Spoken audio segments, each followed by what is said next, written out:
민주 시민들이 시사 뚱뚱이가 되는 시간, 극한 시사 시간입니다. 예, 저도 이 시간이 약간 뭐랄까요, 휴식하는 시간 같은 느낌? 그래요? 예. 요즘 뭐만 하면 하도 여기서 두들게 돼가지고 여기는 뭐 그럴 일이 없어가지고. 그러니까요. 여기 예. 특히 안전빵이 있잖아요. 그렇죠. 형님이 알아서 잘 이렇게 마무리. 컨트롤을 해주시고. 네. 사실은 이게 이제 그 금요일 날 촬영을 해서 일요일 날 나가서 뭐 시의성이 막 급박한 거를 뭐 다른 방송에서 하고 여기 편하게 하고 있는데 이렇게 나가는 이유가 이제 성혜 형님이 이건 법적으로 문제가 좀 될 수 있을 것 같은데 이건 좀 예민한 부분이라 논란이 될 수 있어. 이런 부분을 갖다가 지적을 해주시면 그런 걸 드러내고 하거든요. 그러면 다른 실방들은 지금 어떻게 되는 거지? 가시방석입니다, 정말. 이게 분명히 나 혼자 막 얘기하는 거는 저쪽에서 걸면 걸리는 게 분명히 있을 텐데. 그렇죠. 예, 뭐 그런 생각이 많이 들어요. 근데 많이 또 배웁니다. 살살 하세요.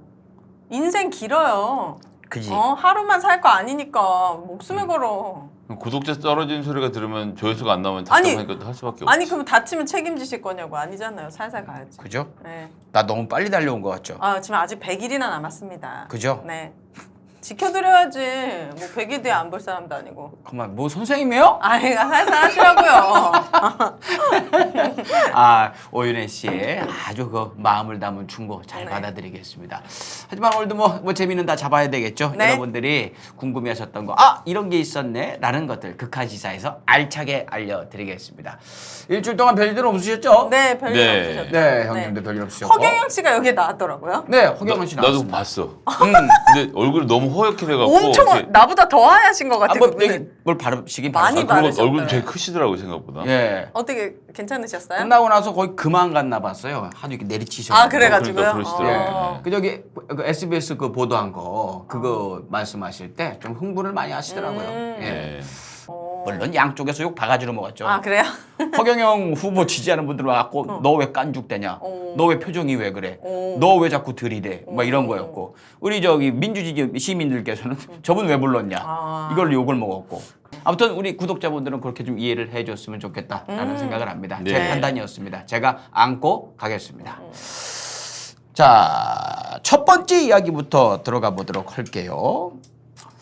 청년을 대표하는 국민의힘. 이준석.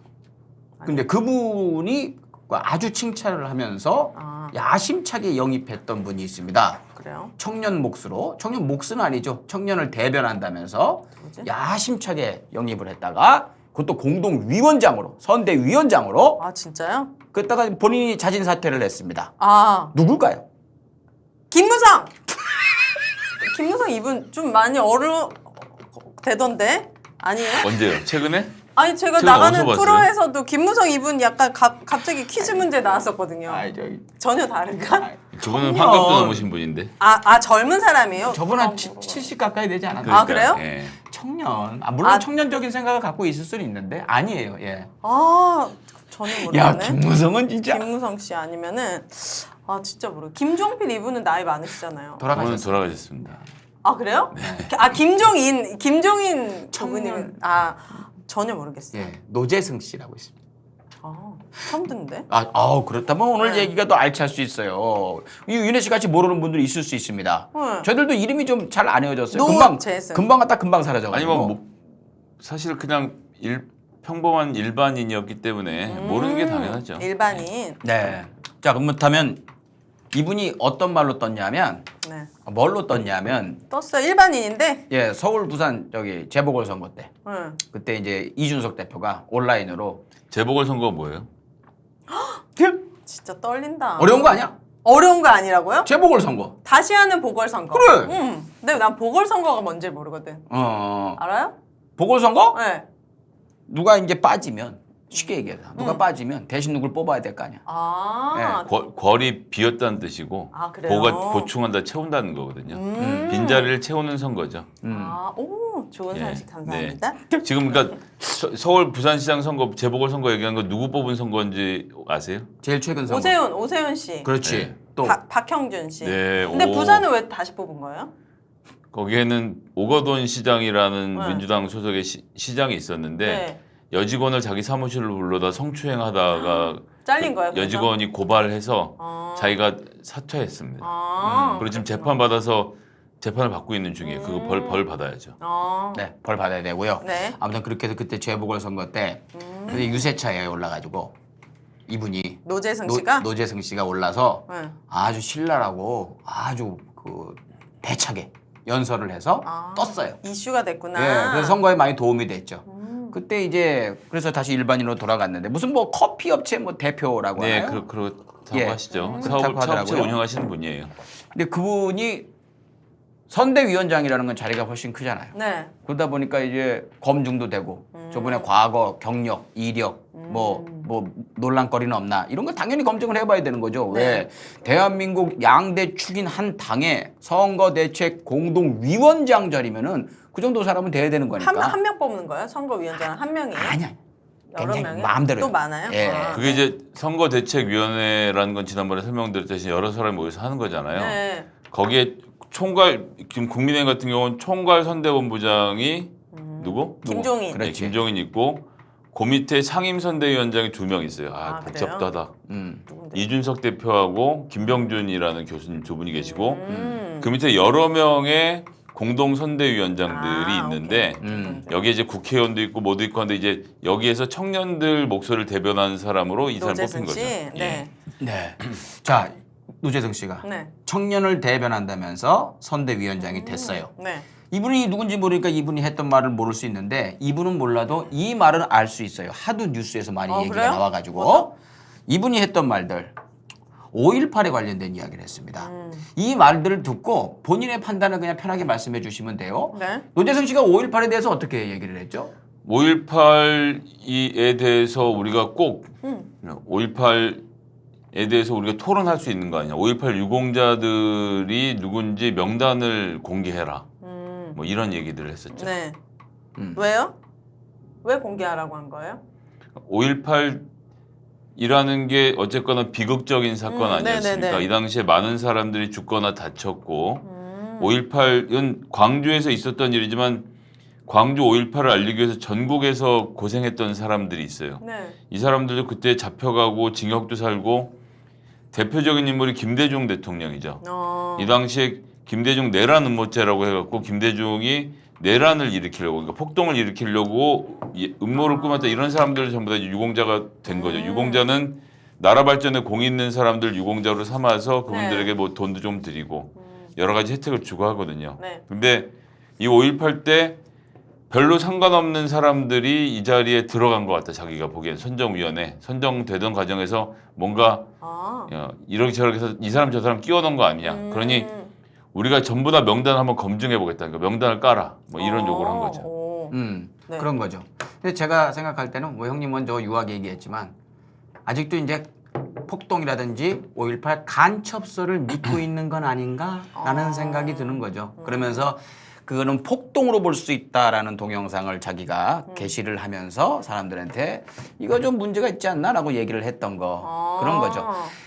어떤 자기가 그런 생각이 들어도 그리고 뭐 의혹이 있는 것 같이 보여도 그리고 전체 국민들의 생각에 그때 함께 해주지 못했던 우리 대신 자유와 민주주의를 외치다가 돌아가신 분들이 어마어마하게 많은데 네. 그거에 대해서 의혹을 갖고 있는 부분들은 어떻게 보면은 성역을 건드린 거죠. 해서는 안 될 말인 거지 사실은. 성역이라고 하긴 뭐하지만 저렇게 많은 분들이 돌아가셨는데 그걸 갖다가 비꼬고 저 뭔가 있어라고 생각하는 것 자체가 그 대한민국 건전한 정상적인 상식을 가진 사람이 해야 될 일인가라는 부분에 있어서 문제가 있었던 거고 네.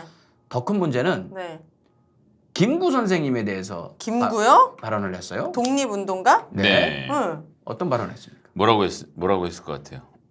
왜 김구까지 이 사람이 상관을 해? 네, 이 말은 들어보고 본인이 네. 한번 판단을 해보세요. 그러니까 이승만에 대한 이야기를 하고 있었는데 네. 이승만이 건국의 아버지인데 왜 김구가 건국의 아버지라고 하느냐고 자기들끼리 논쟁을 하다가 국밥 좀 늦게 나왔다고 사람 죽인 인간. 뭐라고요? 국밥이 좀 늦게 나왔다고 사람을 죽인 인간이다. 이렇게 말했죠. 김구를 그렇게 얘기했다고요? 예, 김구 선생을 이 사람이 일베 회원 아니에요? 벌써 알면 안 되는데. 약간 너무 극단적이고. 아니 그럴 거라고 짐작하고 뭐 그렇게 생각을 하는 거죠. 저 정도 발언이면은. 아니 근데 이런 사람을 선대위원장으로 누가 추천한 거예요? 그거를 이따 얘기하려고 했는데 네. 아무도 지금 자기라고 얘기하는 사람은 없어요. 아 근데 그럼 자기가 자진해서 온 거예요? 예, 그래서 성혜영님의 이제 해안이 필요합니다. 오, 형님도 그러네. 확실하진 않으니까 뭐 자기라고 얘기하는 사람은 없으니까 없나요? 권성동 의원인 걸로 알고 있는데. 본인이라고 얘기를 했어요? 근데 정확히 그건 안 나네요. 권성동 저를 고소하진 않을 거예요. 아, 권성동 의원인 걸로 해두죠. 네, 뭐 그런 그 얘기들이 있다.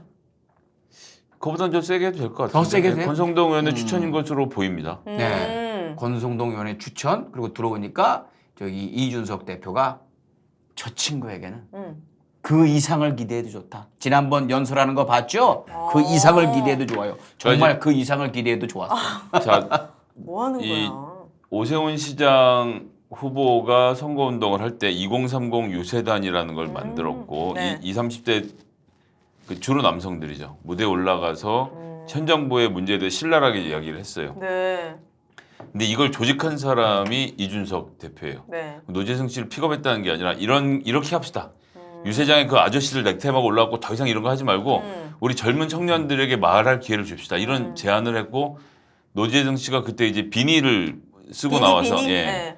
그래서 이게 막 되게 말씀을 격정적으로 하셔서 비니좌라는 별명도 얻고 그래서 많은 사람들이 야 그래 문제 있어 이제 이렇게 결론이 내리게 그런 말씀을 잘 하셨던 분인데 그러니까 이제 이준석 대표 입장에서는 본인이 깔아놓은 판에서 아주 잘 해주신 분이라고 생각하니까 이분이 이번 선거에서도 그런 역할을 해주실 거다 이렇게 했던 건데 이분이 이제 했던 발언들이 쭉 나오니까 네.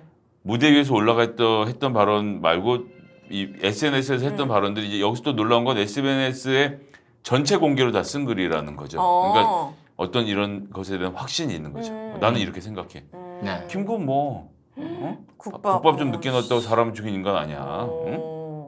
그렇게 생각을 하는 겁니다. 아, 자, 그러면 어지럽네요. 일배 의혹이 있다라고 말씀하셨는데 그런 얘기들 많이 듣고 있어요. 그렇다면 이 얘기 들었을 때 뭐 왜 저 얘기가 나온 거야? 이렇게 생각하셔서 찾아본 분들도 계시지만은 그냥 아 이거 헛소리겠지라고 생각하시는 분들이 있어서 그 말을 왜 하게 된 건지 좀 설명을 해주시죠. 그러니까 이제 우리나라의 건국에 가장 누가 지대한 공헌을 갖고 있느냐를 가지고 이제 민주당에서 이제 김구 선생님을 추앙을 하니까 이게 원래 건국은 이승만 대통령이 해야 되는데 이제 보수는 이승만 대통령을 더 하고 당군 아니에요? 당군? 건국은? 대한민국 건국, 그럼 당군은 어디 건국한 거예요? 조선을 건국했죠. 아 그렇구나. 네 죄송합니다. 당군까지는 가지 말자고. 아이고. 예, 우리 곰 호랑이 가면 또 저 복잡해지니까. 무조건 당군. 형님 이 얘기도 당군이라 외웠거든요. 국밥 먹다 사람 죽인 인간이라는 얘기를 왜 했는지만 말씀해 주시면 좋을 것 같아요. 국밥 먹다 사람 죽인 인간이라는 이야기는 이분이 이제 그 김구 선생의 백범일제도 썼지만 치아포라는 치아포? 예, 치아포라는 치아포. 이 사람을 그러니까 일본 이 관료를 국경지대에서 만나서 이제 싸우다가 이제 차포. 예, 죽이고 국경을 넘어간 이 사건이 있었거든요. 이제 네. 그 사건을 가지고 국밥이 늦게 나온다고 사람을 때려 죽인 사건이라고 이제 왜곡을 하는 거죠. 네, 저도 이렇게 살펴보니까 뭐냐면은, 그러니까 저거 일본인인데 조선인 행세를 한다. 저건 뭔가 있을 것이다라는 생각에 이제 격투 끝에 네, 한 거예요. 네. 김구 선생께서. 네. 근데 그걸 갖다가 이제 그 조소를 받을 거 아니에요. 그때 일제 치하인데 조선 누가 받을 거예요? 일본. 네, 일본 애들이 받겠죠. 아니면 뭐 저기 친일파가 친일파. 받던가. 네. 거기 조서에 나온 내용이에요. 밥이 늦게 나온다고 격분하여 막 했다 막 이런 이야기 그 일본인 저기 수사. 이거는 툭 하고 쳤더니 퍽 하고 쓰러졌다 그 말이랑 똑같은 거 아니에요? 뭐가 뭔지 정확히는 모릅니다만 진짜 공정하게 얘기해서 모릅니다만 일본 측의 입장 승리자의 기록만 따라서 그것도 우리를 침탈하고 우리 민족을 그렇게 핍박하고 막 심한 짓거리를 했던 사람들의 입장에서 김구 선생님을 바라본다는 거죠. 그렇네. 그게 웃긴다는 거죠. 근데 이제 더 웃기는 거는 윤석열 씨가 이제 출마를 했잖아요. 출마 선언을 어디서 했느냐. 누가 출마했죠? 윤석열. 아 윤석열. 예. 그러니까 여기 지금 윤석열 선대위원장인 거잖아요. 네네네. 윤석열이 어디에서 출마 선언을 했게요? 서울은 아닌가 보죠? 아니, 서울이에요. 아 그래요? 내가 지금 어디서 했는지도 얘기했어 이미. 그래요? 나갔어. 예. 누구 기념관에서 했어요. 김구? 예. 아. 백범 기념관에서 윤석열 후보는 자기가 이제 임시정부의 적통을 계승하는 어떤 대통령이 되겠다는 의지를 밝히고 선대위원장은 와서 저 사람 저거 살인마다라고 얘기하고 있는 그림이 진짜 어이가 없네. 예 같이 만들어지는 거죠. 그렇네요. 그러니까 이게 왜 중요하냐면 대한민국이 어떻게 만들어졌는지에 대한 보수와 진보 진영의 싸움이 있는데 정상적인 국민들은 임시정부가 적통이 있다고 생각을 해요. 그러니까 이제 우리나라가 일본의 점령을 당한 다음에 네. 상해에서 임시정부를 만들었잖아요. 네. 여기부터가 대한민국의 시작이다. 이렇게 생각하는 사람들이 있고 아니다. 그건 아니고 그건 그냥 외국에 있는 뭐 이런 거고 1947년에 이승만 대통령이 됐을 때부터가 건국이다. 그러니까 이승만 이렇게 들어오면 1947년 전에 있었던 대한민국의 독립운동은 독립운동이 아닌 게 되는 거죠. 그렇네요. 그런 싸움이 있는 건데 이런 싸움에서 이제 아주 극우적인 생각을 가진 사람들이 이승만을 인정하고 김구를 인정하지 않으면서 김구를 살인한 사람이라고 사람 죽인 인간이라고 말을 하는 건데 윤석열 후보는 중도층까지 아우르는 대통령이 되고 싶어서 저는 임시정부부터 우리나라라고 생각합니다. 그렇게 해서 백범 김구 기념관에 가서 딱 출범식을 하고 선대위원장으로는 김구를 사람 취급도 안 하는 사람 안 치는 아주 웃기는 그림을 만든 거죠. 여기 근데 국민의힘은 약간 보여주기식을 잘하는 것 같아요. 예를 들어서 이준석 씨랑 화해할 때도 굳이 그렇게 막 껴안으면서 막 카메라 엄청 플래시 터지는데 막 그런 화해의 장면을 연출하고 예전에 그 김무성 씨도 왜 얘기했냐면 뭐 어디 다리에서 사진 하나 찍었더라고요. 뮤직비디오를 혼자 찍고 있어요. 약간 그런 식으로 약간 보여주기식. 있죠. 그래서 너무 웃긴 코미디고 노재승 씨는 진짜 노답인 것 같아요. 이 네. 사람은. 그래서 사퇴했나요? 사퇴했어요. 좀 더 버텼으면 했는데 민주당이 참 고마운 사람이었는데 네. 사퇴를 했습니다. 이승만 대통령에 대해서 이야기를 하면 이 논란이 있을 수 있어요. 그 진보와 보수 간에. 네. 근데 이분은 얘기했듯이 극우적으로 많이 가지 않았나라는 생각이 드는 건데 만약에 김구 선생님이 일본인, 조선인 행세를 하는 일본인을 그렇게 했다.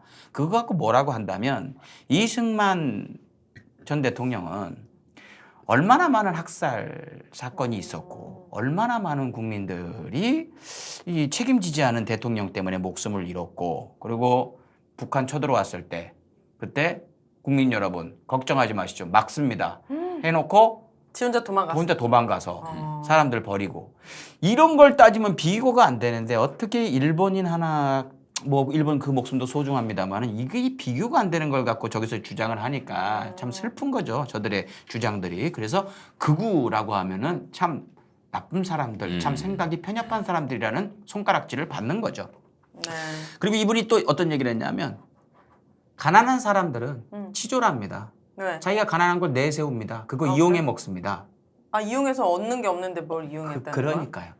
가난한 걸 내세우는 사람들은 가난을 극복했기 때문에 이야기를 하는 거죠. 네. 그리고 계속 가난한 사람들 이야기를 누가 듣기나 합니까? 이 사회에서 안 듣죠. 네. 근데 그 사람들을 갖다가 가난했었던 거 얘기하는 사람들은 옹졸하고 치졸하고 그리고 내세우는 사람들 나쁜 사람들이다 이렇게까지 표현을 했었어요. 노재승 씨가요? 예. 이 사람 안 되겠네. 글쎄요. 그러면서 이제 네. 청년을 대변하잖아. 청년들의 지금 가장 큰 문제가 이제 경제적인 문제이고. 당연하죠. 그 양극화와 우리 상대적 박탈감 그렇지. 이런 걸 엄청 지금 힘들어하는데. 근데 그 청년을 대변하겠다는 사람들이 가난한 사람들이 그걸 내세우고 그거 이야기하는 게 치졸하다. 이용해 먹지 말아라. 이렇게 얘기하는 게 너무 안 맞는다. 참 안 맞죠? 안 맞는 정도가 아니라 너무 꼴보기 싫은데 이 사람은 하는 말이? 이 얘기도 안 합니다. 검정고시 얘기도 했잖아요, 형님. 그러니까 이 사람이 이제 다른 사람의 글을 인용해 갖고 온 거예요. 그래서 원 저자는 따로 있는데 이재명 후보에 대한 비판을 하는 거죠. 그러니까 이제 첫 번째 단락은 가난한 사람 중에 가난을 내세운 사람 꼴 보기 싫고 두 번째 단락은 그 사람이라는 게 부모 밑에서 정상적으로 자라야지 그렇지 않은 사람은 부족하다. 올바른 부모 밑에서. 올바른 부모 밑에서 정상적으로 자라야 된다. 그러니까 집안이 어렵거나 부모가 화목하지 않거나 이러면 거기에 자란 자식도 분명히 문제가 있다는 전제를 까는 것이고 그 다음에 우리나라 지도자는 초, 중, 고등학교를 정상적으로 나와서 대학교를 나온 사람이 했으면 좋겠다. 이 검정고시로 중고등학교를 건너뛴 사람 이런 사람도 안 된다. 이런 얘기를 너무나 그러니까 쉽게 하는 거죠. 이재명 후보가 싫어가지고 그걸 그냥 다 까는 거죠. 그걸 그러니까, 일반화해가지고. 그렇기도 한데 거꾸로는 이 보수적인 사람들 중에서 이게 진심인 사람들이 있어요. 말도 안 돼. 그러니까 이게 수군대는 거지. 쟤랑 놀지 마. 제 엄마랑 아빠랑 이혼했다며. 저 분명히 인성이 삐뚤어졌을 거야. 뭐 이런 식의 생각들 하는 사람들, 쟤 임대주택 산다며 쟤랑 놀지 마 하는 그런 정도 수준의 인식을 갖고 사람이 가지고 있을 수는 있는데 아무리 정신 나가는 사람도 그걸 자기 SNS에 대문짝만하게 적진 않죠. 전체 공개로. 그럼 이 얘기 뭐냐 하면 네. 주변에 그런 얘기를 하는 사람들끼리만 우글우글 모여 있었던 거고 그게 이제 뭐 일배라고 딱히 단정할 수는 없지만 그런 종류의 아주 삐뚤어진 커뮤니티에서 자기들까지끼리 의견 주고받을 때는 주변에 다 똑같이 얘기를 하거든. 그렇구나. 야, 그럼 가난한 게 문제가 있지. 뭐 전라도 애들은 다 문제가 있는가? 막 이런 얘기를 하던 사람들이 자기 SNS에 와서 태연하게 그런 글들을 공유하면서 야, 일단 가난한 문제가 있고 뭐 부모가 이혼한 올바른 문제고. 부모 밑에서 안 자랐으면 안 되고 검정고시 막 이런 거 얘기를 자연스럽게 하는 사람인 것이고 그런 사람이 지금 이제 선거대책위원회 위원장을 맡아서 그런 세력들을 대표해서 지금 국민들한테 얘기를 하겠다고 하는 게 사실 되게 웃기는 거죠. 올바른 부모 밑에서 이게 뭐가 문제인지 아시겠어요? 올바른 부모 밑에서 네. 뭐가 문제냐고요? 이 얘기했을 때? 그러면 이재명 후보의 부모에 대해서 이 사람이 얼마나 알아요? 그냥 가난했던 거밖에 모르잖아요. 그 두 분이 뭐 누구한테 사기를 쳤습니까? 아니면은 그 자녀들을 버렸습니까? 그냥 찢어지게 가난한 집에서 어떻게든 먹고 살라고 바둥바둥 하신 부모인데 그분들은 올바르지 않은 부모인 양 이렇게 얘기를 한다는 거죠. 이 얘기는 원희룡 후보의 네. 부인도 네. 그 유튜브 방송에 나와서 이런 얘기를 했어요. 자기 남편은 자애롭고 그런 좋은 가정에서 자랐다. 그러면 그냥 가난한 것밖에 찢어지게 화전민 출신인 것밖에 없는데 그분들은 자유롭지도 않고 노재석 씨 얘기 따르면 올바르지도 못한 부모인 것이냐. 이런 게 엘리트 의식이고 선민 의식이고 민주당 그 주류에서도 깔려 있는 그런 문화라고 저는 생각을 해요. 정상적인 교육받지 않고 그 사람이 뭐 범죄를 저질러서 그런 것도 아니고 학교 갈 돈이 없어서 그랬던 건데 그걸 자기네들끼리 갖다가 계급을 나눠버리는군요. 그렇죠. 이런 청년을 대변한다는 사람이 이런 생각을 가지고 계층을 구분하는 느낌도 든다. 그런 생각이 들었던 거죠. 그리고 너무 짜증난다. 검정고시를 본 사람들을 갖다가 굉장히 폄하하고 그 사람들은 정상적인 단계를 밟지 않은 사람들로서 되게 막 표현이 되게 치졸해서 이상한 표현을 했었어요. 그러면서 정상적인 교육을 받은 사람들을 갖다가 모욕하는 거다 뭐 이런 식으로 얘기를 했어요. 그게 전형적인 극우의 생각인 거죠, 형님. 그렇구나. 그거라고 하기도 어려운 그냥 더한 건가? 예, 이건 그냥 이념적으로 우도 아니고 그냥 이상한 사람들인 거예요. 약간 정신적인 상태가 그냥 진짜 내가 같이 대화를 그냥 정말 엮이고 싶지도 않고 그냥 알고 싶지도 않은 그런 부류의 정신 상태를 그럼 갖고 예를 있는 들어서 사람인 것 그런 같은데? 사람을 제가 만나면 저는 거꾸로 물어볼 수 있는 거죠. 올바르다는 것의 기준에 대해서 한번 얘기를 해보자. 어. 나 같은 경우는 부모님이 내가 크는 동안 단 한 번도 부부싸움을 안 하시고 우리 아버지가 한 달에 500만 원 이상 벌어 오셔서 한 번도 부족함 없이 풍족하게 사는데 넌 어떠냐? 올바르다는 기준을 정해야 되는 그런 게 없는 거예요. 그러니까 이들이 정할 수 없는 기준을 놓고 그러고 이제 그럼 화목한 가정이라는 것은 1년에 몇 차례까지 싸우면 화목하고 아니면 아니라고 말을 하겠어요. 그러니까 이런 전제들. 그러니까 개인이 개인으로 우뚝 서 있는 게 아니라 주변의 환경에 영향을 받을 거라고 생각하는 사람들은 예를 들면 이제 이런 사람들이 주로 무슨 얘기를 하냐면 흑인들이 운동을 더 잘하고 뭐 백인들이 똑똑하고 이제 독일의 이제 아리안족 옛날에 이런 얘기하면서 히틀러가 나왔던 거 아닙니까? 여자가 수학을 못하고 남자가 수학을 잘하고 이러니까 여자는 문과를 가야 돼. 이런 식으로까지 인식이 뻗쳐 나가는 사람들이거든요. 그러니까 굉장히 부적절한 거죠. 그러니까 전라도에서 자랐다는 이유 하나만으로 좀 뭐가 문제가 있는 거지.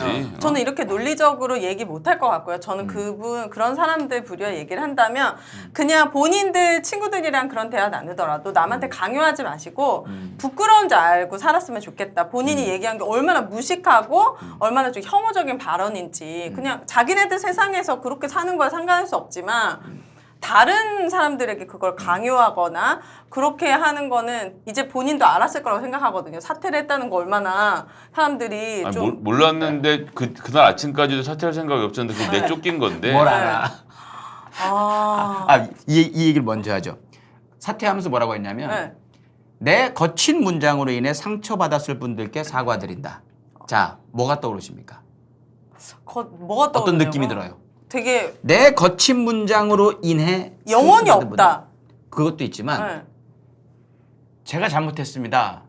제가 이상한 말들을 한 게 있어서 누를 끼쳤네요. 죄송합니다. 이게 아니에요. 그렇네. 제 거친 문장으로 이래 상처받았을 분들에게 사과드린다. 그러니까 지가 잘못한 건 없는데 네. 내 말의 의도는 그거 아니지만 어쨌든 상처받았으니까 그건 사과하겠다. 전 그렇게 보입니다. 형님은 어떻게 생각해요? 네, 그런 거죠. 그러니까 그죠? 표현이 거칠었을 뿐이고 생각은 맞는 생각인 아 진짜 노재승 계속 얘기 안 하면 안 돼요. 너무 노답이에요. 너무 꼴보기 싫은데. 근데 이제 그런 커뮤니티에서 자기들끼리 자폐적으로 어울리다 보면 거기 내 이제 주변에서 다 젖어드는구나. 문제가 없는데라고 생각하는 건데 문제는 이것을 정당, 우리나라 대한민국에 있는 국민의힘이라는 이 정당의 선대위원장이 된다는 거 이게 좀 국가 세금이 엄청나게 들어가서 운영하고 있는 헌법을 부정하면 안 되거든요. 근데 우리나라 헌법에는 임시정부를 적통으로 삼아서 지금 구성되어 있는데 이거 자체를 부인하는 사람들은 여기에 끼어들 틈이 없죠. 그러네요. 답답하네요. 정말. 근데 이렇게 들어와서 저렇게 얘기를 하고 마지막까지도 내 생각이 틀렸습니다. 잘못했습니다. 아니고 내 말이 좀 거칠었네요. 아유, 이거 좀 상처받은 분 계시겠네. 죄송합니다. 그러니까 이런 2030 식이라서. 청년 전체가 문제가 있는 것도 아니고 국민의힘을 지지하는 2030 청년들이 문제가 있는 것도 아닌데 이런 그 아주 극단적인 일배류의 사고방식을 가진 사람들이 국민의힘의 차세대 정치인으로 자라나게 되는 것은 굉장히 우려스러운 일입니다. 그러네요. 이번 일을 통해서 이런 생각을 가졌던 사람들이 SNS에 글을 지우겠죠. 그리고 나와서 말은 조심하겠지만 속으로는 그런 마음을 갖고 정치인이 된다면 우리가 이런 사람들을 어떻게 찾아낼 걸르지? 것인가 이런 고민이 좀 들더라고요. 이게 제가 얘기 듣기로 뭐 낭설일 수도 있지만 이명박 정부가 들어서면서부터 그 일베라는 곳이 굉장히 커졌거든요. 근데 그들 스스로 커졌을까? 그거는 이명박 정부에서부터 전략적으로 얘들을 갖다가 뭐 일당백에 전사로 키우지 않았나 그런 얘기들이 있어요. 어떻게 보면 이 노재승 씨가 이 본인의 생각을 숨기고 이런 글들을 숨기고 조금 더 머리가 좋아가지고 숨겨가지고 계속 일을 하게 됐다. 그러면 일베가 전면으로 진출을 하는데 성공한 거예요. 이미 해서 자리 잡고 있는 사람이 있을 수도 있고요.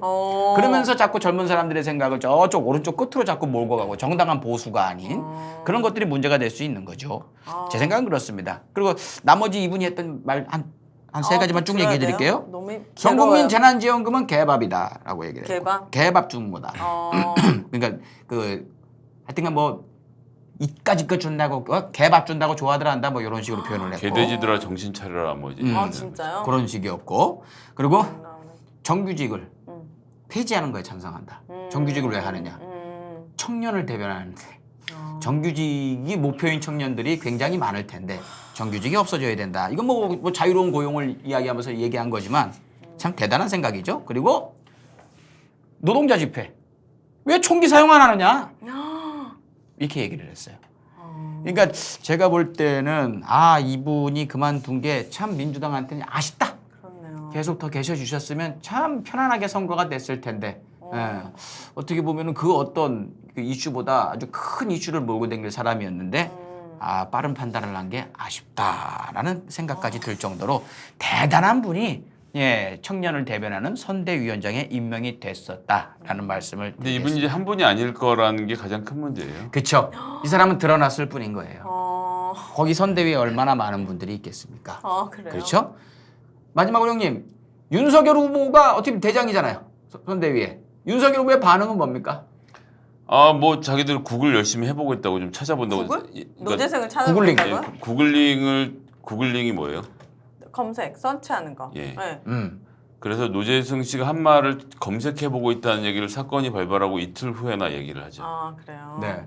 그러니까 이틀 후에 얘기했고 그 이후에 그만뒀고 아니, 그 이후에 반응은 없어요. 이게 뭐가 문제라는 거야라고 속으로 생각했을 수 있어요. 왜냐하면 5.18이랑 군사 쿠데타 빼면 전두환도 훌륭한 정치인이라고 생각하시는 분이랑 괴가 좀 비슷하지 않습니까? 너무 그렇죠. 힘드네요. 그러니까 이분이 윤석열 후보도 예를 들어 선발 노동은 인도도 요즘 안 한다. 아프리카나 하는 거 아니냐. 이런 생각과 가난한 사람들은 뭐 원래 좀 이렇게 좀 부족한 게 있는 거 아니냐. 그런 정상적인 가정에서 잘하지 못하면 문제가 있는 거 아니냐. 이런 것들이 다 보면 이렇게 자연스러운 흐름으로 이어지죠. 그러니까 그 어떤 환경에서 자라든 그 개인이 결단하고 결심하고 바뀌는 과정에 대한 이해 이런 것은 없고 그냥 딱 판단을 몇 가지로 하는 거예요. 제 양친이 있어? 집은 자가야? 아버지는 대졸이야? 이런 거 딱 보면 아 얘는 어떤 사람이겠구만 이런 판단을 하는 이런 아주 구시대적인 인물들끼리 그렇게 모여 있는 그림이 아닌가. 네, 아무튼 그렇겠네요. 윤석열 후보는 노재승 씨한테 안타까운 마음이 있을 수도 있겠네요. 아 그래요? 이런 일이 생겨서. 네. 미안하다. 내가 대권 잡으면 내가 자리 하나 해줄게. 아, 유유상종이니까요. 다들 진짜 답답하네요. 아무튼 이렇게 흘러가고 있습니다. 자 이제 오윤의 이것 좀 알려주봐요와 김성회의 이것을 알려주마까지 쭉 이어가기 전에 네. 광고 2개 해드리고 넘어가겠습니다. 나가지마! 첫 번째 광고는 마이 보험 체크입니다. 보험 가입자의 이익을 가장 중요하게 생각하신답니다. 그래서 이미 가입한 보험이 있다면 그 보험을 무조건 해지하라고 하는 게 아니고요. 보험은 오래전에 들어놓을수록 혜택이 더 좋습니다. 요즘에 점점점 혜택이 줄어들고 있거든요. 그래서 좋은 보험은 그대로 살려두고 이 보험에서 커버하지 못하는 곳 중에서 한 회사가 아닌 정말 수십 개가 있는 보험회사들의 그 약관들을 보고 가장 조건이 좋고 가장 가입자한테 유리한 것들만 뽑아다가 이게 포트폴리오를 해주는 게 마이보험 체크입니다. 어느 한 회사만 고집하는 게 아니에요. 그래서 여러분들께 굉장히 적극적으로 권해드릴 수가 있는 거죠. 고객의 상황에 맞는 상품을 35개 손해보험, 생명보험 회사에서 찾아서 해드린다고 합니다. 한 달에 보험료를 이렇게 하면요. 5만 원 이하로 가입하시는 분들이 가장 많다고 합니다. 뭐 더 넣겠다 하시는 분은 더 드시는 거고. 그러니까 암보험, 진단비보험, 건강보험, 어린이, 치아, 운전자, 태아, 주택, 화재, 뭐 유병자 보험, 병 있으신 분들도 말이죠. 아무튼 모든 분들이 보험을 체크해서 전 이걸로 한 4, 5년 전에 이 마이보험 체크를 알기 전에 저는 저기 아는 분을 방송에서 만나가지고 이렇게 했는데 정말 그 전에 있던 거 중에 제가 이걸 왜 가입했지? 그런 거 있어요. 누가 좀 부탁해갖고 가입하는 거. 이거는 진짜 아이고 참 누가 이거 아이고 에이 말씀하지 마세요. 괜히 그분 싫어하게 되겠다. 이러면서 그런 걸 쳐주고 이거 잘 갖고 계셨네. 아 이거 해지하려고 그랬는데 이걸 왜 해지해요? 이런 식으로 해가지고 좋은 건 살리고 새롭고 좋은 것만 뽑아갖고 딱딱딱 이렇게 퍼즐 맞추듯이 맞춰주는 게 바로 마이보험 체크입니다. 홈페이지에 한글로 마이보험체크.com 그리고 카카오톡에서 마이보험 체크 치셔갖고 친구 추가 또는 대표 전화 1800-7917로 전화하셔가지고 물어보시면요. 친절하게 강성범 TV 보고 전화했다라고 하시면 더욱더 친절하게 설명해드리고 다시 뭐 전화 걸어가지고 왜 가입 안 하세요? 이런 얘기 절대로 안 하니까 편하게 전화 거셔가지고 상담해 보시면 될 것 같습니다. 네. 왜? 자존심 굉장히 강한 민주 시민이시거든요. 그래요? 굉장히 유명한 분이에요. 되게 깔끔하더라고요. 예. 그냥 가입하지 않아도 그냥 상담만 깔끔하게 해주고 확인하셨습니까? 아, 네 확인했습니다 하면은 끝나요. 그러니까요. 예, 여기 민주진영에서도 굉장히 앞 전면에 나서서 열심히 그래요? 활동하시는 분이에요. 여기 대표님이. 그래서 믿고 편안하게 부담 갖지 말고 강성범 TV 보는 민주시민입니다. 이 말씀만 해주시면 될 것 같습니다. 두 번째 광고는 힐로소피의 신제품입니다.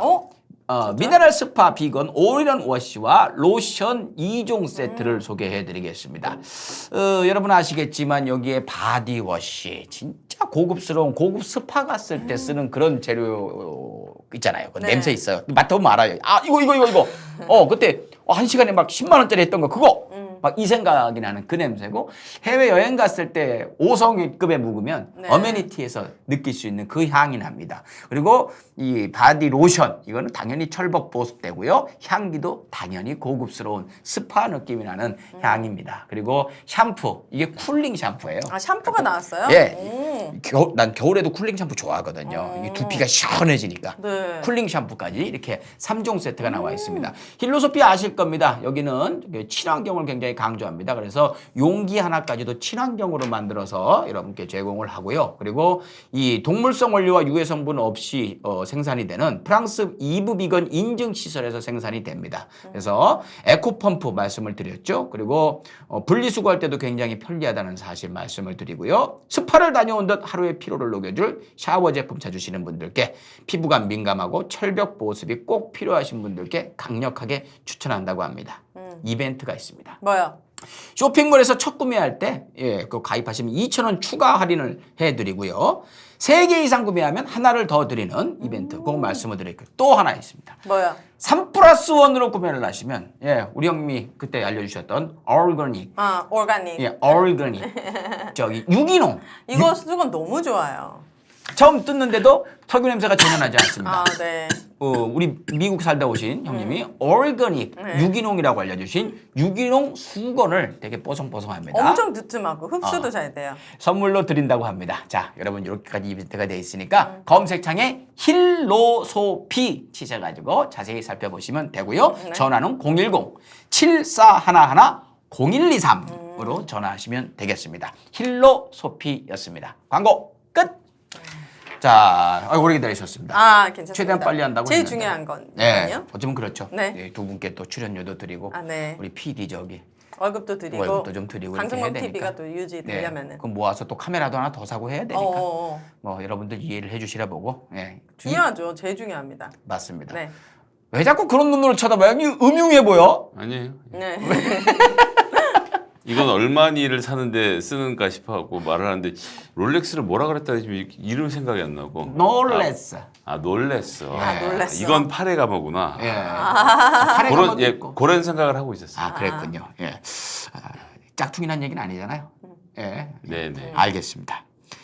두 번째 코너로 넘어가 보겠습니다. 네. 오윤혜 이것 좀 알려줘봐요 시간입니다. 자, 우리 윤혜 씨가 직접 저한테 보내주신 굉장히 본인이 궁금하다고 말씀해 주신 네. 겁니다. 뭐죠? 직접 질문하시고 진행하세요. 자, 청와대 인사 검증, 예를 들어 어디 장관 이런 것들, 또 뭐 민정수석 뭐 이런 거, 비서실장 뭐 이런 거 있잖아요. 그 박근혜 전 대통령 때문에 다 알게 된 네. 그런 거 청와대 인사 검증은 어떤 기준으로 누가 하는지 어떤 과정이 있는지 궁금합니다. 네. 티오가 있으면 저도 지원할 수 있는지 뭐 이런 거. 그러니까 청와대 분위기 어려울 것 같아요. 아, 본인 어렵다고 합니다. 왜요? 뭐 키 같은 거 몸무게 이런 거 봐요? 아니잖아요. 예, 그런 거 안 보니까 외모만 보면 뽑히셨겠죠. 예. 키랑 몸무게는 안 본다. 네. 알겠습니다. 둘이 뭐 이렇게 주고받고 있어요? 인사검증은 일단 두 부처에서 따로 합니다. 인사수석실이라는 데가 있어요. 청와대는 대통령 비서실이라는 조직이에요. 이름이. 아. 청와대는 그냥 우리가 부르는 이름이고 네. 그건 이제 지붕이 포로니까. 네. 왜냐하면 미국은 백악관이라고 부르거든요. 거기 허연 기둥 건물이 돼서 그 백악관이라고 부르고 한국은 청와대 지붕이 퍼렇잖아요. 그래서 푸른 기와 청와 대라고 이름을 부르는데 네. 정식 명칭은 대통령 비서실. 대통령 비서실의 책임자는 대통령 비서실장. 지금 누구예요? 우리나라는? 지금 비서실장이요? 네. 모른다. 대통령 모른다. 비서실장. 모른다. 유영민. 아 깜짝이야. 와, 네. 얼굴 빨개졌어. 유영민. 아, 재밌다. 알아야 되는 거예요. 깜짝이야. 갑자기 이름 생각 안 날 뻔했어. 유영민 씨. 유영민 저는 어차피 말해도 비서실장이 모르니까. 있고 그런 거 물어봐. 아, 예. 그래요? 네. 그 밑에 이제 각 수석들이 있습니다. 예를 들면 수석. 예, 정책 수석. 이분은 정책을 총괄하는 분이에요. 누구예요? 인사수석. 인사수석. 예. 그럼 이 사람은 인사를. 인사를 쭉 담당하는 사람이에요. 네. 그리고 이제 민정수석. 이거 많이 들어봤는데. 예, 민정. 민정 많이 들어봤죠. 뭐 하는 곳이에요? 민정은? 민정수석은 사정기관들을 총괄하는 곳이에요.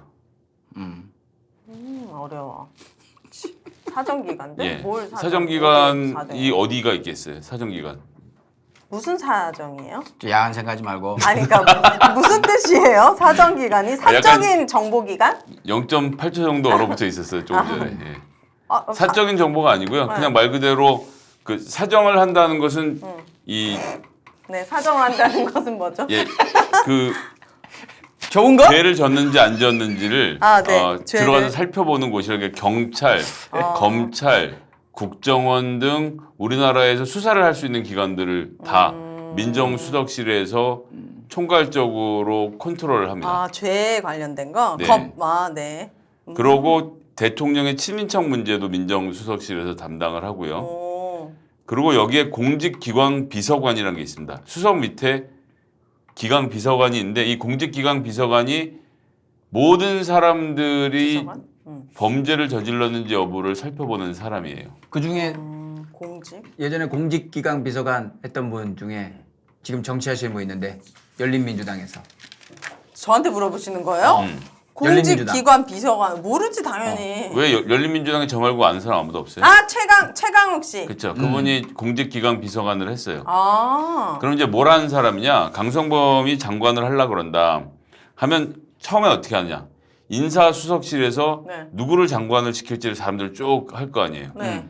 이번에 문화체육관광부의 장관 자리가 비었어. 네. 누가 적임자인지를 찾아봐라면 쭉 사람들 리스트를 뽑아오잖아요. 뭐 네. 교수 중에서도 데리고 막 했는데 지금 문화예술에 대해서 잘 알면서도 민주시민으로서 의식이 가장 강하게 있는 사람은 이 강성범이다. 누가 추천했던 막 해.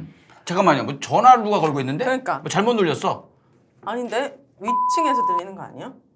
전 아닌데요. 아니에요. 지금 옆집에서 들리는 여러분 거야. 지금 전화 거는 소리 들으셨습니까? 여기 예. 방음이 제로네. 깜짝이야. 죄송합니다. 네. 광고를 늘려서 방음 공사를 좀 해야 될 것 네, 같은. 방음 공사하세요. 네. 죄송합니다. 자 이제 예. 그래서 공직기관 비서 난리 나네. 전화가 오고 있는데. 여보세요? 네. 예. 그래서 이제 공직기관 비서관실에서 이제 인사수석실부터 얘기를 하고 있어요. 그래서 강성범이라는 사람이 추천이 되면 인사수석실에서 이 사람이 적당한 사람인가를 살펴봐요. 네. 네. 그런데 보니까 민주시민이고 그리고 지금까지 수많은 구독자들을 만드는 이런 인플루언서로서 활동을 해왔고 문화와 예술에 대해서 조예가 깊으니까 이 사람 장관으로 적격이다. 네. 골라요. 그러면 강성범을 하나 적지. 네. 그런 식으로 이제 한 대여섯 명을 이렇게 쭉 추려서 명단을 추립니다. 그러니까 인사 능력을 보는 거죠. 검증실에- 인사수석실에서는 인사수석실에서 네. 여기서 검증하는 건 이 사람의 능력을 검증하는 거예요. 네. 이 사람이 무슨 일을 해왔고 부처에 가서 뭐라고 일을 잘하느냐 뭐 이런 걸 확인해서 몇 명을 추려요. 이걸 이제 민정수석실에 토스를 합니다. 민정에 예, 민정에 토스를 하면 민정수석실에서 개개인에게 허락을 받아서 이 사람들의 개인정보 등을 다 확인해서 이 사람들이 똑바로 살아왔는지 세평을 수집합니다. 이건 세평. 허락을 받고 해요. 세평 뭐야? 평가 세간의 평가. 정확합니다. 정확해. 그럼 이제 같이 일했던 사람 이런 사람들에서 이 사람 술 먹으면 주사가 심해요. 부터 시작해서 뭐 여자 관계가 복잡해요. 뭐 이제 이런 그런 거죠. 예를 들어서. 이런 것들을 다 걸러요. 이런 것들을 거르고 그러면서 동시에 그러니까 경찰에서 그런 걸 하고 국정원 요즘 국정원이 하는지 모르겠다. 하여튼 이런 사정기관에 보내서 그쪽 자료를 통해서 확인을 하는 겁니다. 전과가 있는지부터 시작해서 쪽에서 이 사람은 괜찮아. 확실하다, 괜찮다. 무슨 돈 문제도 없었고 재산도 형성 과정 쭉 보니까 지금 있는 재산이 뭐 이런저렇게 살펴봤을 때 문제가 없겠다 하면 압축해서 2명이나 3명으로 추리는 겁니다. 네. 그렇게 해서 이제 보고를 들어가면 대통령께 보고를 들어가면 비서실장도 들어가고 인사수석 들어가고 그러고 이제 조금 전에 말했던 공직기관 비서관 항상 들어가서 앉아 있어요. 왜냐면 물어보거든. 이 사람 드셔보면 이 사람은 이건 뭐야? 이거 뭐 음주운전이 한 번 있네? 이러면 뭐 이렇게 설명을 해주는 거지. 이 사람 뭐 이거 뭐 폭행 전과가 있어? 이제 그게 아니라 사실은 그 당시에 뭐 시위가 있었는데 경찰하고 충돌해서 그런 네. 겁니다. 그러면 문제 없는 거다. 뭐 이런 식의 얘기들을 해서 검증이 된 사람들 중에서 2명, 3명을 압축되면 대통령님이 그 중에서 이제 보고한 사람을 딱 고르는 거죠. 마지막에는 대통령. 그래서 이제 후보군으로 선발이 되면 이 사람들은 장관 같은 경우는 네. 한 200가지 정도 질문에 대답을 하도록 돼 있습니다. 이만한 두꺼운 뭐 설문지가 질문지가 있다. 그럼 뭐 집을 2채 이상 소유하고 있습니까? 뭐부터 시작. 저는 질문지를 사실 본 적이 없어서 내용은 잘 모르겠어요. 예전에 뭐 폭행 사건에 휘말린 적이 뭐 있습니까? 하여튼 전과가 있습니까부터 시작해서 소명부터 시작해서 쭉 적으면 요 내용을 낸 사람들이 이제 안절부절 기다리는 거죠. 혹시 나한테 전화 오나. 근데 이제 이런 인사수석실에서 걸러서 이 사람들이 자료를 주면 민정수석실에 또 걸러서 올라간 사람들 중에서 이제 대통령이 낙점을 하면 전화가 보통 비서실장이나 인사수석한테서 갑니다. 이 사람을 해라. 이렇게. 인사수석. 교수님 내일 모레 청와대 들어오시죠. 이렇게 딱 하면 그러고 사실에 대해서 함구하시기 바랍니다. 라고 했는데 이제 입이방정이라 떠들어오면 SNS에 나 청와대에서 전화 왔다 그쵸, 이러면 또 나. 그러면 이제 그럴 끝나지. 경우에는 사실은 무근이다 하고 이제 임명이 안 될 수도 있어. 그렇겠다. 그렇게 입사한 사람들은 시킬 수가 없지. 그치. 그런 절차를 통해서 사람들이 선발이 됩니다. 네. 갑자기 궁금해졌는데 뭐 민정수석, 뭐 인사수석 이런 분들 월급이 어느 정도 될까요? 몇 급 공무원이에요? 1급이야? 예, 1급이죠. 1급. 1급이구나. 네, 1급이죠. 1급은 그럼 1,000만 원 되겠는데 월급? 월천? 몰천은 벌죠. 예, 몰천은 받죠. 그리고 뭐 밑에 이제 보좌가 하시는 분들 있고 비서분들 또 따로 있고. 그러니까 이제 수석 비서관이에요. 제일 높은 사람 비서실장, 비서 중에 대장 아닙니까?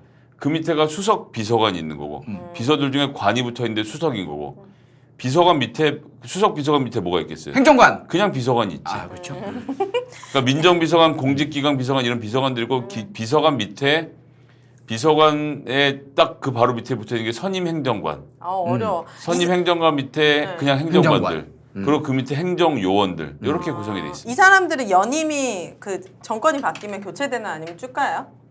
같은 정당에서 연임했을 경우에는 예외적으로 남아있는 경우도 있고요. 네. 그런데 청와대 업무라는 게 보통 새벽 5시 반 정도는 출근을 해서 오. 하루 종일 경무에 시달려요. 6시 퇴근 아니에요? 칼퇴? 그런 거 안 돼요? 칼퇴 없죠. 오. 네. 많이 하긴 하는데 칼퇴가 딱 되는 건 아니라서 여하튼 되게 일이 힘들어서 5년 동안 버티다가 이빨 빠지고 이런 사람 되게 많거든요. 그래서 보통은 3년 정도 하고 그만두는 경우도 있고 5년을 다 힘들구나. 버티는 사람도 있고 우리 열린민주당의 안홍구 사무총장이라는 분이 이분이 원래 국세청의 아주 에이스 출신인데 네.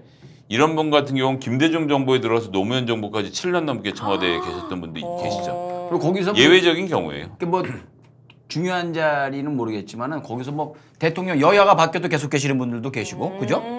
없습니까? 아예 있는 걸로 들었는데 사무관 같은 분들. 뭐 저기 행정부처에서 지원 나오고 파견 나온 사람들이 일부 그런데 그것도 꼭 그렇지는 않은 게 왜냐하면 부처에서 온 사람들도 자기들이 원하는 사람으로 바꿔요. 부처 내에서도 친한 사람들이 있으니까 네. 믿을 만한 시원하네요. 사람으로 뽑죠. 자, 그럼 마지막으로 여쭤보겠습니다. 윤석열 검찰총장은 누가 처음에 해갖고 어떤 과정으로 임명이 됐던가요? 맞아. 그때? 이 검증이 그거만 좀 쉽게 제대로 좀 안 됐네 민정에서. 부인이랑 장모가 이렇게 연류가 많은데. 그렇죠. 응, 그런 이거 문제가 민정 있는 거예요. 이 사람들 뭐 하는 사람? 그러니까 이제 잘못했네. 그런 게 다 부족했던 거죠. 그러니까 당시 민정수석은 조국 수석이었습니다. 제가 알기로 조국 수석은 찬성했다는 얘기가 들리지 않습니다. 네, 반대했다는 것으로 알고 있는데요. 근데 그 당시에는 사실 윤석열 검사에 대한 민주당의 선호도가 굉장히 높아서 뭐 모두가 추천하고 있는 입장이었기 때문에 뭐 따져 묻기 쉽지 않아요. 근데 이게- 그렇게 했는데 청와대 압수수색하겠다고 그렇게 칼을 들이댈지는 몰랐죠. 그러니까 포퓰리즘에 우리가 빠지면 안 돼요. 그 말 한마디 때문에 윤석열 씨를 우리가 완전 무슨 되게 정의롭고 이렇게 봤었는데 뭐 사람이 충성하지 않겠다고 막 맞아요. 박근혜 씨 그거 할 때 정답입니다. 예. 그거에 나도 속았는데요, 뭘. 그래서 그때 윤우진 씨와 관련된 문제가 있다라는 폭로를 뉴스타파가 했을 때 윤석열을 욕한 게 아니라 뉴스타파를 욕하면서 후원들을 막 끊고 맞아요. 어. 그때 난리 들어섰다가 났었죠. 지금 와서는 또 뉴스타파가 잘하고 있다 말씀을 하시는 거라서 사실 이렇게 진실을 말하는 게 항상 어려워요. 그때는 또 뉴스타파가 가짜 뉴스 퍼뜨린 적 욕 머지가 먹었고. 그렇죠. 근데 그 윤우진 씨는 최근에 구속이 됐어요. 그런데 그 윤석열 쪽으로는 사람들이 언론들이 쳐다보지도 않죠. 굉장히 깊이 연루돼 있을 정황이 있을 수밖에 없는데도 쳐다보지도 않습니다. 아무튼 청와대 인사검증 오늘 별로 재미없네. 재미가 없네? 그지? 아, 어지럽네. 아, 이게 본인이 잘못한 거야. 아, 그런가요? 뭐, 죄송합니다. 다음부터 좀 재밌는 거 좀 아, 해요. 진짜 궁금한 걸 가져왔더니 재미가 없네. 아니 본인이 질문해놓고 한 중간 정도부터 그림 그리기 시작했어. 멘탈 나가가지고. 어려워. 전 청와대 안 가겠습니다. 그래요? 이빨 빠지기 싫어. 이거 라미네이트라서 빠지면 저 진짜 골치 아파요. 또 해야지. 네. 저는 건강하고 행복하게 가늘고 아. 길게 가고 싶습니다. 네. 안타깝네요. 다음 정부 오윤혜 씨가 청와대 안 들어간답니다. 네, 죄송합니다. 저는 큰일이네. 거부. 네. 국가적으로 큰 손실이 있겠네요. 네, 죄송합니다. 자, 다음 순서는요. 김성애 이것을 알려주마. 요건 재밌으리라 생각이 아, 됩니다. 네. 오늘은 뭘 알려주실래요? 형님? 자, 김종인 선대위원장이 나와서 소상공인 지원 100조 해야 된다. 김종인. 이런 말씀을 네, 하셨어요. 100조. 예. 큰 돈이잖아요. 엄청 큰 돈이죠. 네. 우리나라 1년 예산이 모르죠. 한 200조? 아니야, 더 써. 500조? 더 써. 1000조? 아이, 전조는 안 되고. 600조 정도 됩니다. 너무 어렵네. 우리나라 1년 예산이 그렇죠. 네. 1년 예산 600조인데 그 중에서 한 5분의 1 정도를 더 늘리자고 하는 거니까 오. 엄청난 액수긴 그럼 해요. 세금은 더 걷자는 거예요? 그것을 아무도 모른다는 것이 이 이야기의 포인트입니다. 아. 그러니까 김종인 위원장이 처음에 윤석열 후보가 네.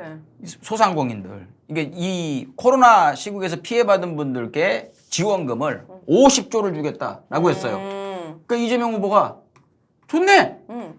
이거 국회에서 통과가 돼야 되기 때문에 민주당 도움이 없으면 안 돼요. 네. 그래서 이재명 후보가 좋다. 콜. 같이 얘기하자. 민주당이 도와달라고 내가 얘기해서 같이 하자 그랬더니 안 해. 왜?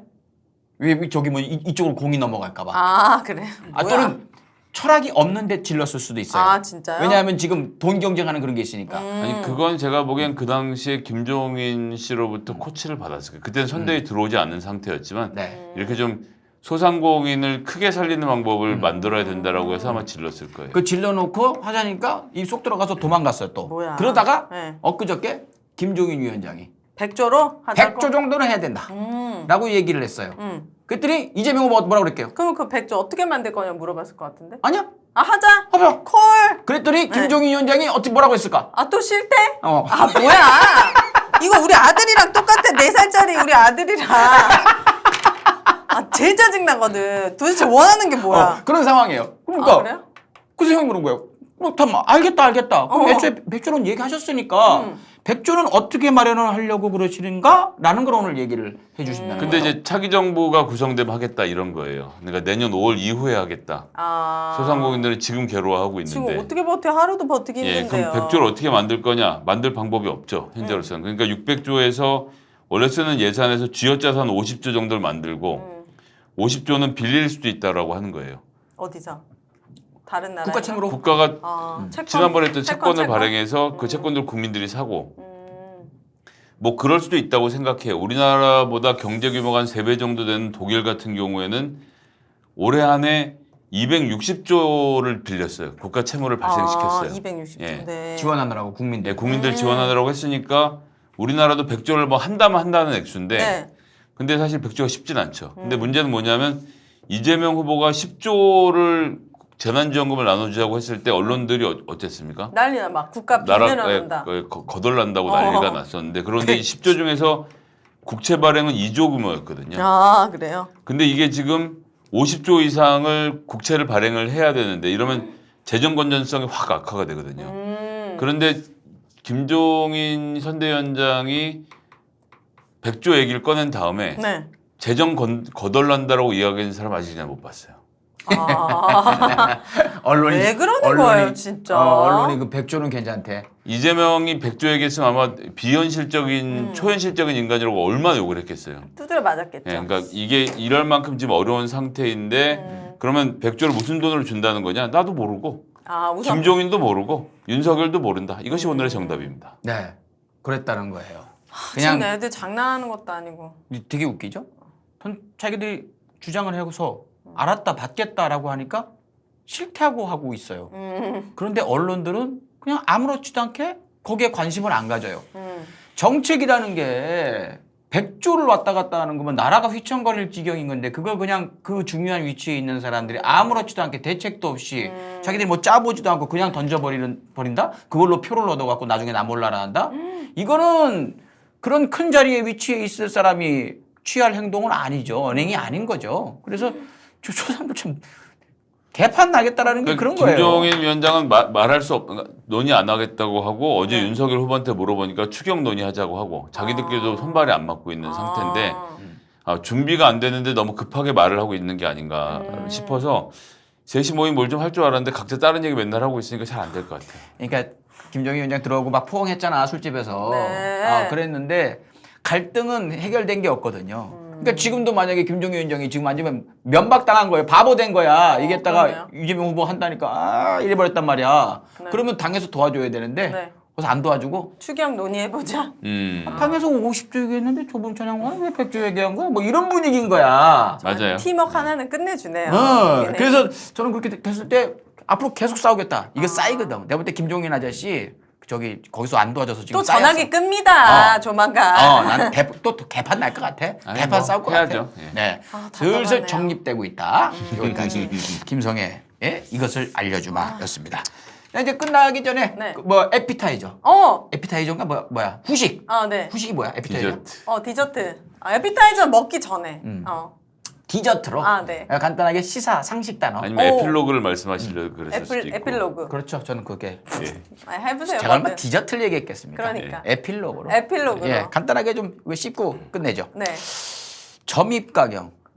나 이거 알아요. 뭐야? 점입 가경이다. 점점 들어간다. 좋아. 점점. 정확히 맞췄어.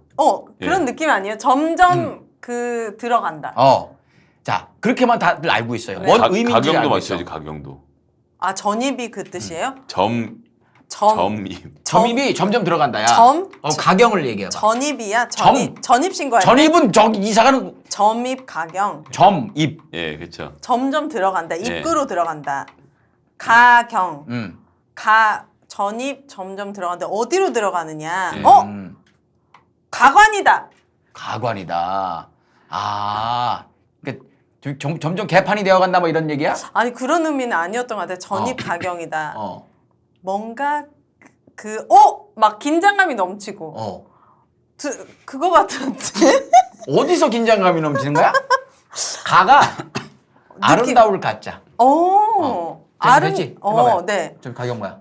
경치가 아름답다. 그럼 합쳐갖고 해석해봐요. 점점 들어갈수록 아름다운 경치가 있다. 점점 점자에다가 들어갈 입자에다가 아름다울 가짜에다가 경치 경자. 그러니까 어떤 뉘앙스인지는 다 알고 계셨지만 이게 어떤 말로 해갖고 이렇게 되는지는 모르고 계신 분들에서 가지고 온 거거든요. 점점 볼만한 볼만한 일이 벌어지고 있다. 아름다운 아름다운 경치. 점점 볼만한 일이 벌어지고 있다. 쉽게 말하면 요즘 말로 무슨 각? 팝콘 각이다. 그렇지. 그렇게 보면 될 것 같아요. 이렇게 해석하면 되겠죠, 형님? 예, 터널을 나왔는데 단풍이 멋지게 펼쳐진 뭐 이런 데를 들어간 무릉도원처럼 막 이렇게 굴을 들어갔는데 확 멋진 경치가 펼쳐져서 들어갈수록 더 좋아진다 이런 뜻이었는데 네. 요즘 현대인들은 오히려 좀 부정적인 의미로 그렇죠. 많이 써요. 네. 그래서 그래, 야, 갈수록 태산이다 이렇게 이런 의미로 볼수록 좀 가관이다. 예, 그렇죠. 이제 그런 의미로도 쓰이는데 원래 의미는 그러니까 들어가면 들어갈수록 더 좋아진다 이런 뜻이었어요. 근데 그렇구나. 원래 요즘은 순수한 잘 의미는 점점점 보기 좋아진다. 야 재밌다 막 이런 건데 요즘엔 재밌다가 이제 부정적인. 그러니까 아드님이 단어법으로. 마루에다가 물 엎질러 놨는데 안방에 가 보니까 페인트 엎질러 놓은 걸 보면 우리가 이제 진짜. 점입 가격이네 이렇게 얘기할 때 쓰는 거죠. 화가 네. 났네요. 예. 요즘은 그렇게 쓰이고 있지만 원래 의미는 이런 것이다. 지금 국민의힘의 그런 선대위의 그런 느낌들이 전입 가경이다 이렇게 표현하면 될까요? 전입은 네, 전입, 점입. 점입. 그러니까 점입 가경. 점입 가경. 네. 예, 그렇게 볼 수도 있죠. 볼수록 가관이다. 점입 그렇죠. 가경이다. 네. 근데 왜냐하면 반대편에서 보기엔 좋은 경치잖아. 재밌잖아. 노재승 즐겁고. 씨. 네, 그렇게 될 수 있죠. 큰일 하셨네요. 그래 네. 마찬가지야. 예. 자 다음 요것도 다 아는 얘기입니다만 한자 하나하나의 뜻이 잘 저도 보고서 이렇구나. 저도 그냥 그렇게 생각해서 가지고 왔어요. 심기일전. 이거 알잖아요. 알지? 심기 아니야 또? 심기일전. 네. 뭐야? 마음의 기를 다 모아가지고 기를. 일전. 전쟁처럼 해보겠다. 전쟁처럼. 마지막 전쟁처럼 일전을 치른다. 뭐 이런 뜻이다. 아니야. 아니야. 나도 그런 줄 알았어. 알아요? 알아맞혀봐요. 뒤집을 전. 예. 뒤집어? 예, 뒤집는다는 거죠. 뒤집는다. 비슷한 구른다. 얘기예요. 구를 전, 뒤집을 전. 마음을 다해서 같이 뒤집어보자. 한번 확 바꾸는 거지. 바꿔보자. 예. 심기일전 해보자는 게 바꿔보자는 거예요? 자 정확하게 말씀을 드릴게요. 뭐 정확하진 않지만 한자의 뜻이 재밌어요. 마음 심자에 틀기자야. 틀기. 마음의 틀을 하나 일자에 구를 전자에서 마음의 틀을 뒤집는다야. 그래서 새롭게 마음을 다잡는다. 새롭게. 내가 심기일자 해가지고 그건 다 알잖아요. 근데 심기가 틀기자야. 마음의 틀을 한 바퀴 굴린다. 뭐 그런 뜻이더라고. 마음을 새롭게 아예 바꿔먹는다는 거구나. 그래서 심기일전이 새롭게 출발한다. 뭐 이런 느낌이 되는 거예요. 전혀 몰랐네. 몰랐죠. 네. 예, 형님도 몰랐던 눈치야 내가 볼 때. 난 기는 몰랐어요. 그죠? 이 틀이래요. 마음의 틀을 한 바퀴 뒤집는다. 마음심의 기운 기자인 줄 알았어요. 그러니까요. 틀 기자였군요. 저도 일전이 전쟁할 때 전자인 줄 알았더니 구를 전자, 기자가 이거 틀 기자였었어요. 자, 요거 이렇게 되고 마지막 단어. 또 있어요? 요거 되게 쉬운 거야. 뭐야? 순장조. 순장? 순장? 일단 순장이 뭐야? 순장이 뭐냐고요? 나 모르겠네. 고추장 아니야? 그러니까 순장조. 무덤. 무덤이에요. 순장. 전혀 모르겠는데. 무덤 지키는 사람이야? 네? 뭐야? 어떻게 보면 맞을 수도 있겠네. 순찰할 때 순인가? 옛날에 왕이 죽으면 순장이라고 해서 멀쩡히 살아있는 부인과 그 하인들을 무덤에 같이 묻어버리는 경우들이 있었어요. 같이 순장하는 거지. 그게 순장이에요. 같이 가라고. 저기 저승에 가도 못이라고. 어머나 미쳤어. 와, 근데요. 그랬다, 옛날 그냥 그랬던 시절이 있었어. 그리고 순장 조는 조를 짜서 같이 보내버리는 거예요? 뭐 그런 거죠. 근데 이걸 왜요? 왜냐면 이번에 홍남기. 응. 근데 이제 아들? 서울대? 왜요? 병원? 서울대 아들 뭐 있었는데? 저 이거 좀 분노했거든요. 뭐래? 자기 아들 다리가 뼈는데 음. 서울대학교 병원장한테 음. 얘기해가지고 응급실에 입원하게 해달라고. 그랬어요. 사람들이 엄청 기다리고 있었는데. 정말 누가? 거기 그 대기 지금 입원실이 없어서 누구 사람들. 아들인데? 홍남기. 그랬어요. 그랬구나. 저는 뭐 홍남기 교통사고가 아들. 나서 목숨이 위중했으면 오. 좀 이해를 할 수도 있잖아, 아빠의 마음으로. 다리에 염증이 있었다고 하죠. 근데 다리 그게 삔 거야? 그 삔 거 가지고 다른 사람들은 더 위독한 사람이 삔 많아. 걸로 서울대병원 가기가 쉽지가 않아. 정형외과 가면 되잖아요. 그러니까 동네 병원 가면 되는데. 아니 염증이 있었어요. 염증 있었어요? 어쨌든 정형외과 가면 안 되는 거예요? 되지 왜 안 돼? 거기 가서 저기 봉화지겸. 봉화지겸. 그 예. 별에 쏘인 거예요? 아니 그냥 뭐 염증이 있었는데 뭐 정확히는 잘 모르죠. MC 장원 알아요? 알아요. MC 장원은 봉화지겸 걸려갖고 막 거의 뭐 사경을 헤매는데도 혼자 버텼는데. 아이고, 그분은 똑같은 왜 사람인데 순서 기다려야지. 아무튼 새치기 했잖아요. 예, 아무튼 그랬다. 음. 그 홍남기 뭐 저기 부총리라고도 하고 네. 장관이라고도 하고 어, 홍남기 부총리가 순장조가 됐다라는 같이 묻자. 얘기가 누구랑? 어? 누구랑? 그러니까 이제 진짜? 순장조는 네. 지금 이런 의미에서는 청와대 조금 전에 말씀드렸잖아요. 대통령 비서실장 이하 쭉 있는데 그 사람들의 임기가 언제까지예요? 다음 내년 3월. 내년 3월에 대선이 있고 네. 5월 정권을 9일까지. 바꾸는 건 5월이죠. 아, 그럼 내년 5월. 내년 5월까지가 임기란 말이에요. 네. 근데 내년 6월에 뭐가 있죠? 6월 항쟁. 6월 선거가 있어요. 아, 무슨 그래요? 선거게? 아, 근데 맞아 맞는 말이야. 미안해요. 웃어서. 예. 6월 항쟁과 무슨 선거가 있게? 6월 달에요. 예. 선거 있어. 선거 있어요. 무슨 선거? 예. 보궐 선거를 아까 아니죠. 아. 예. 아닙니다. 국회의원 선거? 는 했죠 얼마 전에. 아, 그래요? 작년에. 누구 뽑아야 돼? 또 무슨 누구 선거? 뽑아야 돼 지금? 김성애 뽑아야죠. 김성애 그때. 뽑아. 네. 저는 무조건 김성애 뽑을 건데. 김성애가 나오는 선거 아니야. 아, 그래요? 국회의원 선거 아니야. 자, 뭐야? 김성애 나올 수도 있어요? 지방자치 선거. 그거 어떻게 알아요, 내가? 어머, 지방자치는 뭐 뽑는 건데요? 서울시장 뽑는 거. 서울시장.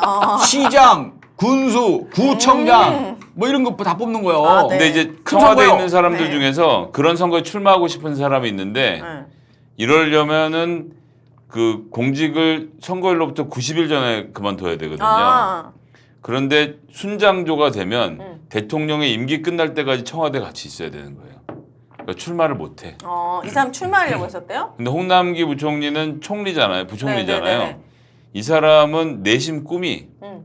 강원도 도지사를 하는 꿈이 있었어요. 이 사람 진짜요? 강원도 분이시거든요. 어, 그럼 도지사를 하려면 언제? 90일 전에? 90일 전이 3월에 사퇴를 해야 돼요. 근데 대통령께서 나랑 같이 가 이렇게 해버린 거죠. 그러면 아. 순장조가 돼서 정권 끝까지 가면 이번엔 출마를 못 하게 되죠. 예. 그래서 어떻게 보면은 선거 때 되면 그때 국회의원 선거 할 때도 있던 사람들이 쭉쭉쭉 나갔거든. 나가는 게 이제 말씀드리고 출마하겠습니다. 오, 가서 화이팅 이렇게 나가는 건데 이제 그 되면 끝까지 대통령과 함께하고 끝나면은 뭐 다른 거 없어지는. 그래서 순장조라고 얘기를 하는 거죠. 그래서 이분이 순장조가 됐다? 예, 그래서 정권 말에 들어오는 분들을 갖다가 청와대에 들어오는 분들을 보통 순장조다 뭐 이런 식으로 얘기하죠.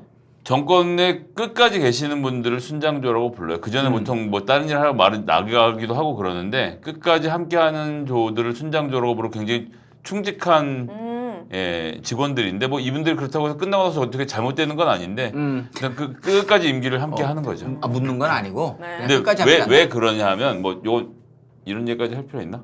짧게. 짧게 예. 하면 보통은 더 잘 나가고 싶은 사람은 청와대를 그만두고 나와서 다음번 대통령 선거 캠프에 들어가요. 우와. 그럼 또 다음번 대통령하고 또 같이 일을 해볼 수 있잖아요. 오, 그런 사람이 누가 있어요? 그런 야심찬 사람들이 있는가 하면 끝까지 그냥 지금 있는 문재인 대통령 임기가 끝나면 대통령은 임기가 끝나고 나오면 다시 뭘 딴 걸 하는 사람이 아니잖아요. 네. 그래도 난 대통령 곁을 지키겠다라는 사람들이 있는 거죠. 그런 차이가 있는 겁니다. 네. 아무튼 그런 거예요. 네. 알았죠? 홍남기 씨는 강원도 도지사 꿈 깨셨으면 좋겠어요. 마음에 안 들어요. 솔직히. 그랬어요? 네, 이미지 별로 안 좋습니다. 네. 네. 아무튼 근데 홍남기 부총리는 그렇게 하는 게 맞아요. 대통령 가장 끝까지 가는 게 맞아요. 대통령께서 굉장히 많이 아껴주셨거든요. 그 사람 그래요? 주장을 많이 인정해주고 손 편들어주고 막 하셨으니까 당연히 저는 의리를 지키는 게 사람이라면 인간이라면 그게 맞다라는 생각이 듭니다. 자 이제 순장조까지 알아봤습니다. 두 분과 함께 가열차게 달려오다 보니까 또 시간이 이렇게 됐네요. 네. 얼른 두 분 바쁘니까 모셔도 드리고 네네. 예, 오늘 또 차 막히면 큰일 나니까 이미 막힐 예정입니다. 비가 와. 금요일이고 끝났죠 이제. 아무튼 끝나고 바로 뛰어가세요. 네. 시간이 늦었으면 오늘은 여기서 마치겠습니다. 끝까지 인사 끝내겠습니다. 고맙습니다. 감사합니다. 네, 수고하셨습니다. 수고하셨습니다.